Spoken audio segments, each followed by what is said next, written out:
भगवान श्री कृष्ण कहते हैं, हम एक घर में जन्म लेते हैं और उसके बाद जन्म के बाद हमारे पिता हमें खिलाते हैं, पिलाते हैं, कमाते हैं, फिर हम स्कूल में जाते हैं, फिर हम कॉलेज में जाते हैं। हमारा पूरी जिम्मेवारी हमारे पिता निभाते हैं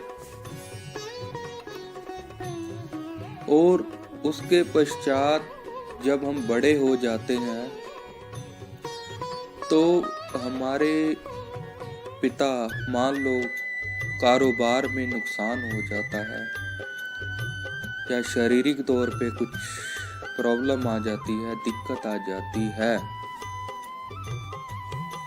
तो हम लोग घबराहट में इधर उधर भागते हैं, इधर उधर देखते हैं। कभी किसी दरबार पर जाते हैं, कभी किसी दरबार पर जाते हैं, लेकिन हम अपना पिता नहीं बदल सकते। उसी तरह भगवान का भी हमारे जीवन में यही महत्व है कि पूरी जिंदगी भगवान आपका साथ देता है। जब थोड़ी सी दिक्कत आती है तो हम अपना भगवान ही बदल लेते हैं। क्या हम अपने पिता को बदल सकते हैं?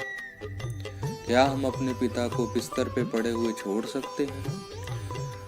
उससे पिता को बिस्तर पे पड़े हुए भी हमारी परेशानी होती है, हमें देखकर परेशान होते हैं, लेकिन हम लोग इधर उधर भागने लग जाते हैं और हमारा जो असल इष्ट, जिसको हमने 10 साल, 20 साल, 40 साल, 50 साल घर में माना है, उसको हम भूल करके इधर उधर भागते हैं। लेकिन एक बात हमेशा याद रखना, पिता एक ही होता है, पिता एक ही होता है और उसी के सक्षम चलो, वो अपने आप आपको कोई ना कोई रास्ता दिखाता है।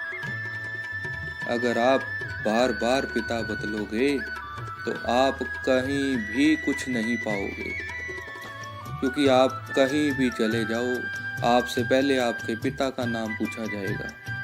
अगर आप कोई फॉर्म भरते हो तो उस पे पिता का नाम, अगर आप कहीं एडमिशन करवाते हो उस पे पिता का नाम, और वो आप बार बार नहीं बदल सकते। ऐसे ही मेरे कहने का भाव ये है कि आप अपने भगवान पे विश्वास रखो, जिसे आप अपने घर में शुरू से मानते हो, उस पर विश्वास रखो।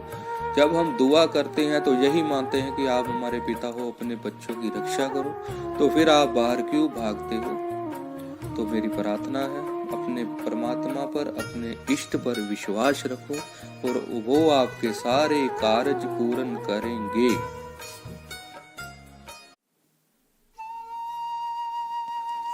भगवान श्री कृष्ण कहते हैं,